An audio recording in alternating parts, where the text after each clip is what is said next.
Il est 8h33 sur RMC, BFM TV. Mon invité aujourd'hui dans le face-à-face, c'est Olivier Véran, porte-parole du gouvernement. Bonjour Monsieur Véran. Bonjour. Alors on va commencer avec l'inflation qui continue de flamber. Une augmentation moyenne de 10% est annoncée à partir de début mars, c'est-à-dire maintenant. Il y a urgence donc et pourtant toujours pas d'annonce du côté du gouvernement. Juste cette promesse franchement floue de Bruno Le Maire hier qui parle de nouvelles mesures. Qu'est-ce que vous attendez, Monsieur Véran ? C'est vrai que l'inflation, elle va être d'environ, on l'attend environ 10%, c'est-à-dire qu'il y aura 10% d'augmentation des produits entre mars 2022 et mars 2023. C'est pas 10% d'un coup qui 14% sur l'alimentaire. Et c'est vrai, voilà, sur un an glissant. Et c'est vrai que ça a un impact sur le panier de consommation des ménages, ça a un impact dans le quotidien des Français.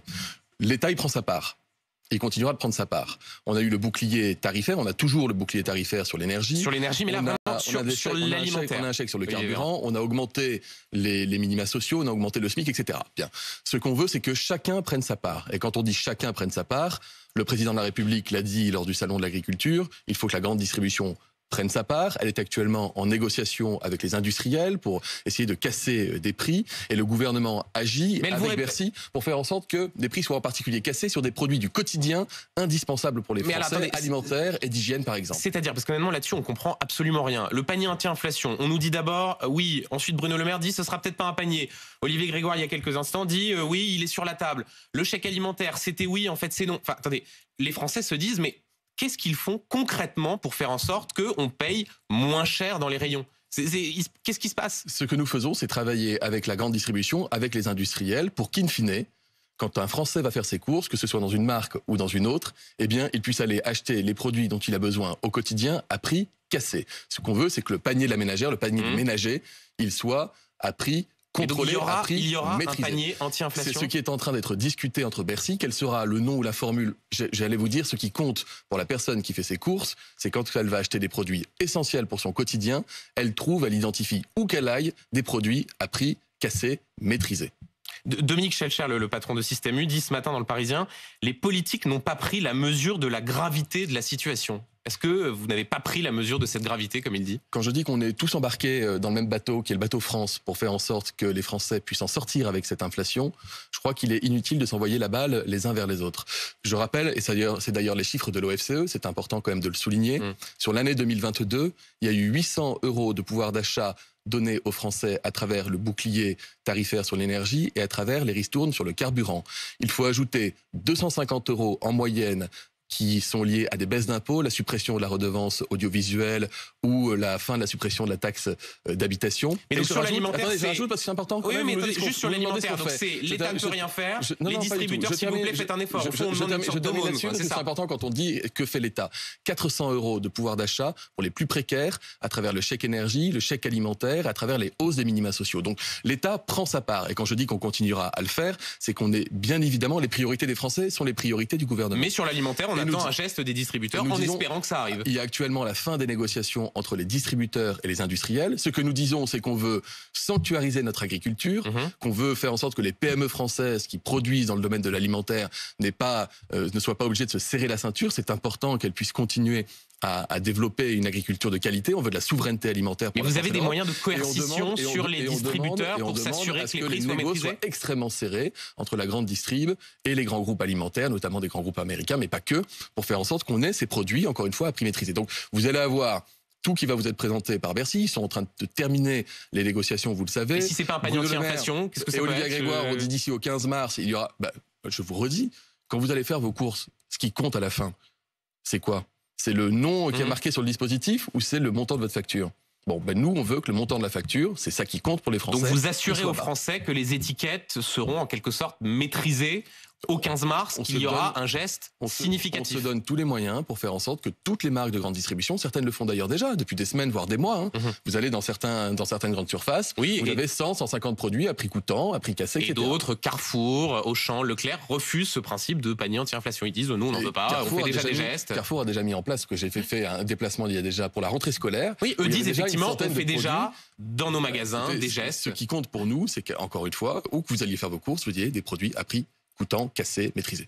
Un tout dernier mot sur ce sujet. Marine Le Pen, elle dit il faut une TVA à 0% sur une centaine de produits de première nécessité. Mais Benjamin Duhamel, ça ne marche pas. Si vous baissez la TVA sur les produits, vous n'avez pas de répercussion ou alors c'est vraiment au petit bonheur la chance pour les consommateurs. Ce qui fonctionne pour les consommateurs. Il y a un pays européen, monsieur Véran, prix. Un gouvernement socialiste qui a passé la TVA à 0% sur des produits de première nécessité. Évaluons le dispositif, regardons comment ça fonctionne. Donc c'est possible. L'expérience, mais je ne dis pas que c'est impossible légalement, je vous dis que c'est pas le plus efficace et que c'est sans doute même pas suffisamment efficace par rapport au coût que ça représente. Sur les retraites, la réforme a été votée hier soir en commission. Elle arrive en séance demain. Rappelons que ce sont les sénateurs, les républicains qui sont majoritaires. Et eux, ils veulent aller plus vite que le gouvernement sur les régimes spéciaux, c'est-à-dire plus vite que ce qu'on appelle la clause du grand-père, le fait que les régimes spéciaux s'étendraient seulement pour les nouveaux entrants dans les régimes. Eux veulent que ça s'éteigne progressivement dès 2025. Question extrêmement simple. Est-ce que c'est une possibilité ou est-ce que le gouvernement dit non? On ne le souhaite pas. On veut appliquer aux régimes spéciaux existants ce qu'on a appliqué au régime de la SNCF. Ça a fonctionné. C'est-à-dire la clause du grand-père. Ça a fonctionné. On ne change pas les règles du jeu en cours de route. Et donc, nous supprimons les régimes spéciaux. C'est notre majorité qui le fait. Les autres majorités de droite et de gauche avaient la possibilité de le faire si elles l'avaient souhaité dans les réformes précédentes. Nous l'assumons, nous le faisons. Mais nous le faisons avec équilibre, c'est-à-dire avec une entrée progressive dans le dispositif. Permettez-moi de souligner que c'est important. La Commission des affaires sociales du Sénat a examiné la réforme des retraites et l'a voté. Donc maintenant, le texte va partir en séance, dans l'hémicycle, et nous souhaitons que les débats soient éclairants pour les Français, se déroulent dans le calme, mais j'ai aucun doute plus qu'à l'Assemblée nationale. Puisse avoir un vote sur ce texte. Donc pour bien comprendre, pour ceux qui nous écoutent, quand Bruno Retailleau dit on veut aller plus vite sur les régimes spéciaux à partir de 2025, le gouvernement, le porte-parole du gouvernement dit ce matin non. On est ouvert sur pas mal de choses de ce que veulent proposer les sénateurs. Sur la question des régimes spéciaux, on est plus que réservé. Absolument. Est-ce que c'est parce que vous avez peur de la réaction de ces régimes spéciaux, la RATP, d'autres, qui pourraient donc se mettre en grève encore plus fortement? Ils vous font au fond une forme de chantage et vous cédez face à ce chantage en disant non, on n'ira pas plus vite. Non, on ne cède pas au chantage, je crois que ça se saurait. Par contre, encore une fois, on a supprimé les régimes spéciaux avec une certaine méthode pour la SNCF, ça fonctionne. Oui, Bruno Retailleau, les sénateurs disent mais c'est dans 40 ans, au fond c'est injuste. Vous demandez des efforts à certains Français tout de suite, et les régimes spéciaux c'est dans 40 ans. Vous savez ce qui est intéressant, c'est qu'il y a encore une semaine ou deux, quand le texte était à l'Assemblée nationale, vous aviez la NUPES et le RN qui nous disaient vous supprimez les régimes spéciaux, c'est injuste, il ne faut pas les supprimer, c'est normal qu'un conducteur de bus à Paris s'arrête 5 ans plus tôt qu'un conducteur de bus à Marseille. Là, on voit qu'on passe dans une autre dimension, on nous dit bon, vous les supprimez, c'est bien, mais il faut aller plus vite. Encore une fois, notre position, elle a le mérite d'être équilibrée. Donc c'est pour ne pas mettre le feu au pays que vous faites ça? De façon générale, on ne veut pas mettre le feu au pays. Nous, on veut tourner notre pays vers l'avant. On ne veut ni le bloquer, ni mettre le feu. On le réforme pour qu'il soit solide. On a des enjeux majeurs à l'heure à laquelle je vous parle. Sur le plan géopolitique, vous parlez souvent de l'Ukraine sur votre antenne et je vous en remercie parce que c'est important que les Français comprennent ce qui se passe aux frontières de l'Europe. On a en ce moment, c'est la semaine du salon de l'agriculture, on a un enjeu majeur de souveraineté alimentaire pour notre pays et pour l'Europe. On a un enjeu majeur pour moderniser nos voies ferrées, nos infrastructures. La première ministre, Elisabeth Borne, a annoncé 100 milliards quand même sur le ferroviaire. Bref, on se tourne vers l'avant, c'est pas le moment de se bloquer. On comprend. Terminons rapidement sur le Sénat, sur la retraite des femmes. Elisabeth Borne évoque dans le magazine Elle la piste de bonification des pensions en fonction des enfants. Vous nous confirmez que ça c'est une piste dans les tuyaux de faire en sorte que les femmes qui ont eu des enfants aient une bonification de leur pension, c'est bien cela? Les sénateurs ont adopté un amendement en commission qui prévoit, je crois, les femmes qui ont eu au moins 3 enfants de et 5% de surcote. Donc le gouvernement y est favorable. Là-dessus, on est ouvert à la discussion. Vous voyez, à contrario de ce que je vous ai dit tout à l'heure sur les régimes spéciaux. Donc c'est non pour les régimes spéciaux, mais oui pour les femmes. Oui, on supprime les régimes spéciaux, mais non, on ne veut pas aller trop vite. Et oui, on est ouvert pour pouvoir envisager des améliorations pour les femmes qui ont eu des enfants, notamment cette mesure qu'on va examiner en séance publique dans les prochains jours. S'il y a des améliorations, c'est bien la preuve que la réforme était injuste et inefficace pour les femmes? Non, ça veut dire que tout est perfectible. Notre réforme, vous l'avez comme les peut-être autres. Pas assez dit sur les femmes. On se souvient Franck Riester disant oui, ça va pénaliser un peu les femmes. Et à ce moment-là, tout le gouvernement disait non, il s'est trompé, pas du tout. C'est deux choses différentes, Benjamin Duhamel, que de dire, et nous avons raison de le dire, qu'avant la réforme, les femmes partent plus tard que les hommes. Après la réforme, les femmes partent plus tôt que les hommes à la retraite de l'ordre de 2 mois. Il est juste aussi de dire qu'avec la majorité de l'effort financier pèse sur les femmes. Avec notre réforme, on tient mieux compte des congés parentaux, des congés proches aidants qui concernent surtout des femmes, et qu'on réduit l'écart salarial entre hommes et femmes dans notre pays pour réduire l'écart de pension de retraite. Tout ça est factuel. Là, il y a une autre proposition qui est différente et qui peut compléter notre dispositif, qui concerne des femmes qui ont eu plusieurs enfants, pour savoir si du fait qu'elles ont continué à exercer une activité professionnelle, que c'est pas simple d'avoir une famille nombreuse tout en bossant, est-ce qu'on peut faire un geste quand elles sont à la retraite? On vous a entendu, Olivier Véran. Le 15 février, votre collègue ministre du Travail, Olivier Dussopt, donnait le chiffre de 40 000 nouveaux retraités qui bénéficieraient d'une retraite à 1 200 €. ce qui est déjà nettement moins ce que les Français pensaient au début du mois de janvier. Et on apprend finalement hier, c'est le ministre du Travail lui-même qui le reconnaît dans un courrier à Jérôme Guedj, député socialiste, que la retraite à 1 200 €, ce ne sera que pour 10 à 20 000 nouveaux retraités, c'est-à-dire au plus 2,5% des retraités. Vous vous êtes trompé ou vous avez voulu tromper les Français? Non, 4 chiffres, Benjamin Duhamel. Non mais, 800 000, mais attendez, je vous expliquer. Mais répondez très précisément. 800 000, c'est le nombre de Français qui partent à la retraite chaque année. 200 000, c'est-à-dire 1 sur 4, avec notre réforme, auront une hausse de leur retraite, mais là, sur les... qui est une petite retraite. Je termine, sur les vous 1200. allez voir. 40 000, c'est le nombre réel de retraités qui aujourd'hui partent avec moins de 1 200 € et qui partiront l'année prochaine avec plus de 1 200 €. Et environ 20 000, c'est lié directement à l'impact de la réforme sur la retraite minimale. Le reste, c'est parce que nous avons augmenté de façon générale les pensions de retraite pour les indexer sur l'inflation. Olivier Véran. Olivier Dussopt, le 15 février, dit 40 000 nouveaux retraités seront à 1 200. Dans un courrier, il dit 10 à 20 000.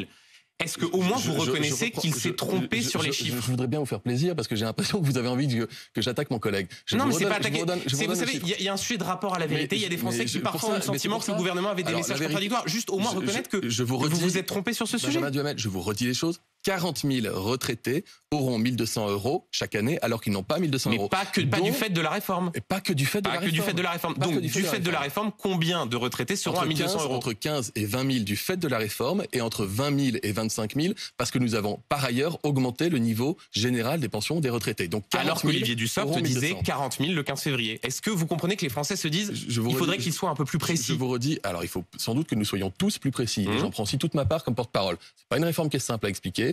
C'est une réforme qui est même extrêmement compliquée à expliquer et il y a énormément de brouhaha autour.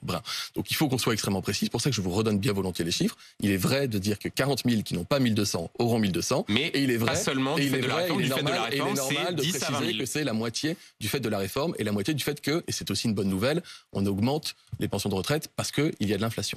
Le 7 mars, les syndicats promettent donc une France à l'arrêt. Des grèves reconductibles sont d'ores et déjà décidées. RATP, SNCF, Éboueur. Est-ce que vous êtes prêt à un bras de fer dans la durée, Olivier Véran? Il n'y a pas de bras de fer. Moi, c'est ce que dit l'intersyndical, en tout cas. Mais attendez, chacun peut dire, vous savez, je représente le gouvernement. On n'est pas dans un bras de fer avec les Français, les grévistes ou les syndicats.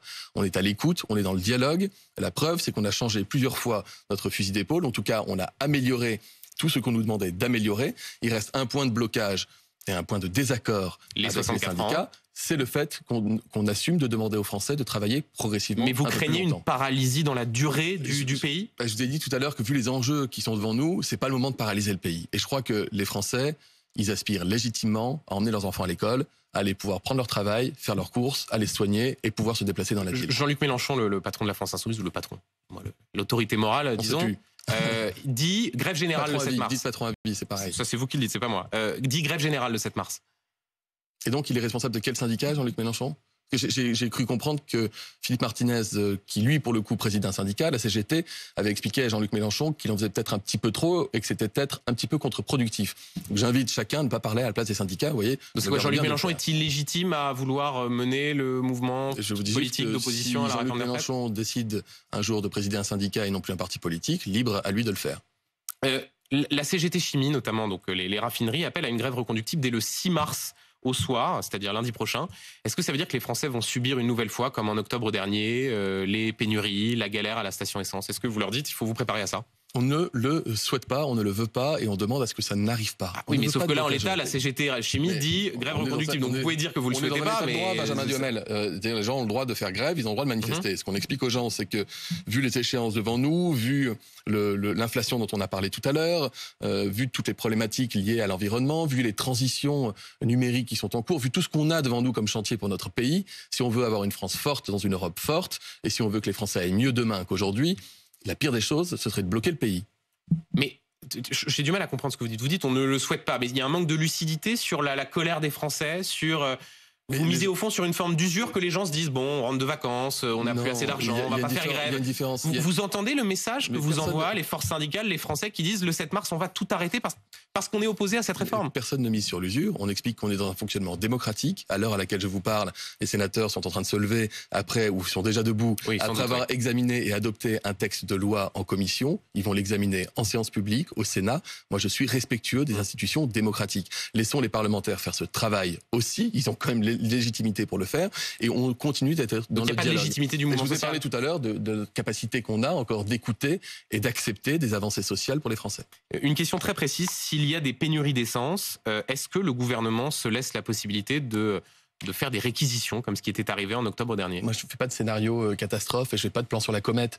Je vous dis juste qu'il y a des dispositifs légaux qui existent et que nous sommes désireux, volontaristes pour faire en sorte que notre pays avance et pas qu'il soit bloqué. Et on est au soutien des Français, de ceux qui travaillent et qui ne sont pas d'accord avec la réforme. Comme et donc ceux ça qui fait partie de l'arsenal légal du gouvernement. Si d'aventure il y avait des blocages. En 2010, Nicolas Sarkozy l'avait fait au moment d'une réforme des retraites. Vous l'avez fait en octobre dernier. On a eu à le faire en octobre lorsque la grève avait duré longtemps, qu'il y avait pour le coup des pénuries dans les stations d'essence qui s'étaient installées et que les Français étaient empêchés de se mobiliser et d'aller travailler et d'aller se soigner. Donc on l'a fait à ce moment-là. Mais encore une fois, si ça arrive une nouvelle fois, qu'on aurait un bouton vous n'aurez pas la main qui tremble, pour reprendre une expression. On n'est pas du tout dans ce scénario-là aujourd'hui. On n'est pas encore dans un mouvement de grève qui aurait débuté, que vous voulez nous demander si elle aurait suffisamment duré pour qu'on réquisitionne.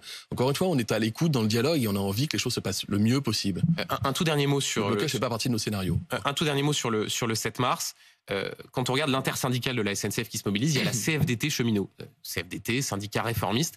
Est-ce que vous attendez à un moment donné que si la France est bloquée, Laurent Berger, le patron de la CFDT, qui a pu faire partie de vos interlocuteurs par le passé, la précédente réforme des retraites, mettent le haut là et disent là, ça suffit, tradition démocratique de la CFDT, si le texte est voté. Est-ce que vous attendez quelque chose de lui? Est-ce que ça vous étonne qu'il soit aussi dur dans son ton sur cette mobilisation? D'abord, Laurent Berger continue d'être un interlocuteur. Il ne faut pas en parler au passé. On continue de travailler, d'avancer avec lui, notamment sur la question de l'organisation du travail. Des mots très aimables à votre égard. Hein. Mais, à votre égard, c'est le gouvernement d'ailleurs. C'est pas nouveau que quand il y a un désaccord entre des syndicats et un gouvernement en place, quel qu'il soit autour d'un texte de loi, il puisse y avoir des échanges d'amabilité. Ça n'empêche pas qu'on travaille d'arrache-pied avec lui sur la question du rapport au travail, de la qualité de vie au travail, de tout ce qui concerne les Français, le télétravail, l'organisation du temps de vie, etc. Donc ça, c'est un point important. Ensuite, je vous ai dit tout à l'heure qu'un politique n'avait pas à se substituer à un responsable de syndicat. Donc je vais pas commencer à le faire maintenant et à expliquer à Laurent Berger comment il doit faire avec son syndicat, avec la CFDT. Donc je respecte Laurent Berger, je respecte tous les syndicats et libre à lui de se déterminer. Je rappelle juste que nous sommes dans une démocratie avec un Parlement fonctionnel et que si d'aventure notre projet de loi était adopté au Parlement, il aurait respecté tous les circuits institutionnels prévu par la Constitution. Avant de dire un mot sur la crise entre les médecins généralistes et l'exécutif, une question clin d'œil. Emmanuel Macron hier a fleuri la tombe de François Mitterrand à Jarnac, celui qui avait fait la retraite à 60 ans. Est-ce qu'aujourd'hui, vous êtes un ancien socialiste, François Mitterrand, il aurait soutenu cette réforme des retraites? Alors j'ai une certitude, mais je ne veux pas non plus parler à la place de François Mitterrand, je ne vais pas me faire des amis, mais je doute fort que François Mitterrand ait goûté à la NUPES. Je crois qu'il n'était pas lambertiste, pas trotskiste. Je crois que c'était quelqu'un qui s'inscrivait dans une gauche de gouvernement, qui est arrivé à la tête d'un pays qui pouvait... François Mitterrand, il aurait aimé un accord avec Éric Ciotti, Bruno Retailleau et Gérard Larcher? Je ne suis pas sûr non plus, pour être tout à fait franc, mais personne ne parle d'un accord. On est en train de parler de l'intérêt du pays et l'intérêt supérieur de la nation. François Mitterrand était un président qui le plaçait très haut dans sa logique politique. Olivier Véran, crise ouverte donc entre les médecins généralistes et l'exécutif. Il n'y a pas eu d'accord sur les tarifs de consultation. Comment on sort de cette crise, vous qui avez été ministre de la Santé? C'est la guerre ouverte entre les médecins généralistes et l'exécutif, dialogue de sourds? Non, ni dialogue de sourds, ni guerre ouverte. Il y a normalement, c'est vrai, une convention, c'est-à-dire entre la sécurité sociale et les médecins libéraux. Ils doivent signer un accord qui définit leurs tarifs pour les années à venir et en échange, les devoirs des médecins. Là, il y a eu beaucoup d'argent qui a été mis sur la table quand même, parce que je connais bien le système conventionnel. Il y a eu plus d'argent que lors des conventions précédentes. Les médecins le refusent, libre à eux de le faire. Et dans ce cas-là, une proposition, c'est déjà arrivé dans le passé. Très faible proposition de revalorisation par rapport à ce qu'étaient les demandes des médecins généralistes. 1 milliard d'euros quand même sur la table, et ça représente plus de 7 000 euros de hausse de revenus par an. Peu importe. Ce que je veux vous dire. Que se passe-t-il maintenant? D'abord, je comprends que les médecins libéraux aient souffert pendant la crise Covid, eux aussi. Ils ont eu un rôle majeur et je les salue et je les remercie pour ça. Et je les incriminerai jamais. Ensuite, notre objectif prioritaire, c'est de faire reculer les déserts médicaux. Avec le petit nombre de médecins dont on dispose dans notre pays par rapport aux besoins, vous savez qu'on en forme beaucoup plus désormais grâce à la suppression des médecins généralistes refusent le principe de on vous comment dire, on revalorise plus la consultation à condition de répondre à certaines obligations. Ils ne veulent pas de ce principe. Ils disent, mais c'est là, je suis on pas, est déjà tellement assaillis de normes, de travail administratif. Je suis pas en accord avec mes confrères sur ce point-là, et je leur dis qu'il est urgent de développer les coopérations interprofessionnelles. Il est urgent de permettre à des soignants qui le peuvent de travailler en coopération, en coordination avec eux, davantage au service des malades pour faire reculer les déserts médicaux. Et il suffit pour regarder, sans convaincre, de regarder les exemples européens. Aux Pays-Bas, vous avez une densité médicale moindre qu'en France, et vous n'avez pas de problème de déserts médicaux. On s'en sort comment? Alors vous avez ce qu'on appelle un règlement arbitral, c'est-à-dire que donc vous êtes optimiste sur le fait qu'il y ait une possibilité de... c'est un règlement, vous savez, c'est le système qui le prévoit, et donc il va y avoir toujours la recherche d'un accord, d'un consensus, mais il y a un règlement arbitral qui va considérer que la nouvelle convention pour les années à venir s'applique dans telle ou telle condition. Mais je vous le redis, on a besoin des médecins libéraux. Les médecins libéraux ont besoin aussi, pour sortir de la tête de l'eau, de pouvoir travailler davantage avec leurs collègues paramédicaux, et c'est aussi ça qu'on veut encourager. Il est 8h53 sur RMC et BFM TV. Merci Olivier Véran, porte-parole du gouvernement.